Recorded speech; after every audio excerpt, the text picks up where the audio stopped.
Friends, ఈరోజు అప్పటికప్పుడు చేసుకునే ఇన్స్టెంట్ దోశలు ఆయిల్తో కూడా పని లేదు, చాలా టేస్టీగా ఉంటాయి. మరి ముప్పావు కప్పు అటుకులు వేసేసుకొని కొంచెం వాటర్ వేసేసుకొని వాటర్ వంపేసేసుకోవాలి.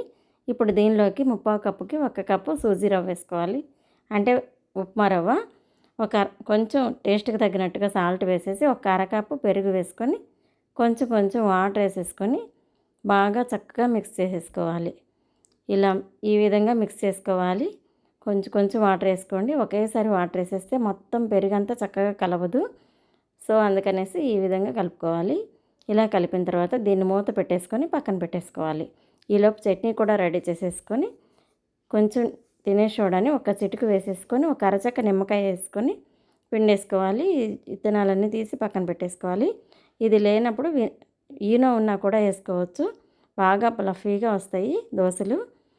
15 నిమిషాలు అయిపోయింది, నానిపోయింది, చక్కగా సాఫ్ట్గా మెత్తగా అయిపోయింది అటుకులు. ఇప్పుడు దీన్ని మిక్సీ జార్లో వేసేసుకొని పిండి రెడీ చేసుకోవాలి.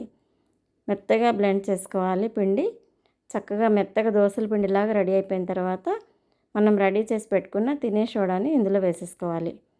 ఈ నిమ్మకాయ వేయడం వల్ల దోశ టేస్ట్ అయితే చాలా బాగుంటుంది, ఒకసారి ట్రై చేయండి.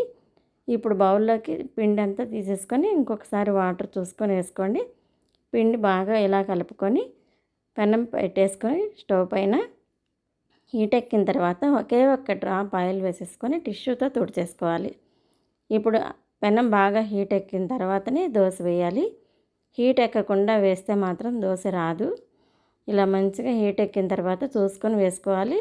దీన్ని ఎక్కువ స్ప్రెడ్ చేయకూడదు, ఇలా ఉంటే చాలా బాగా వస్తుంది. ఇలా చూసారా దోశ ఎలా ఉందో, చూస్తుంటేనే అర్థమైపోతుంది కదా, చాలా సాఫ్ట్గా మెత్తగా టేస్టీగా ఉంటుంది. ఇక పల్లీ చట్నీతో సర్వ్ చేసుకోవాలి. చాలా చాలా ఇష్టంగా తింటారు పిల్లలు. మరి ఒకసారి ట్రై చేసి నా వీడియో ఎలా ఉందో షేర్ చేయండి, సబ్స్క్రైబ్ చేసుకోండి ఫ్రెండ్స్.